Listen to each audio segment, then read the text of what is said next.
অনুরাগের ছোঁয়া ধারাবাহিকের আগামী পর্বে আমরা দেখতে পাবো দীর্ঘ অনেক বছর কেটে যায়, সোনা রূপাও অনেকটা বড় হয়ে যায়।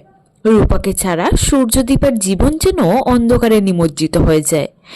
দীপা এখন একটা বড় হোটেল চালায়, এদিকে সূর্য অ্যাক্সিডেন্টে পঙ্গু হয়ে যায়, হুইল চেয়ারে বন্দি। সেদিন ছিল দোল পূর্ণিমার দিন। দীপা হোটেলে রান্না করতে করতে বাকি স্টাফদের বলে, আজকে দোল উৎসবের জন্য একটা বড় খাবারের অর্ডার এসেছে, কোয়ালিটি মেনটেন করে সময় মতো ডেলিভারি দিতে হবে। ঠিক তখনই সোনা অসুস্থ সূর্যকে নিয়ে এসে দীপাকে বলে, বাইরে তো সবাই দোল খেলছে, তুমি যাবে না? তখন দীপা বলে, সোনা তুই তোর বাবাকে নিয়ে যা, আমি পরে আসছি।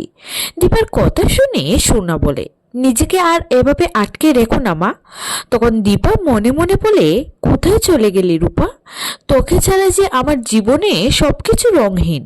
অন্যদিকে রূপা ঠাকুরের সামনে হাত জোড় করে বলে, তুমি তো জানো ঠাকুর, মা রূপার জন্য অপেক্ষা করে না। তো বন্ধুরা, এবার কি নারীর টানেই এক হবে দীপা এবং রূপা? তোমাদের কি মনে হয়?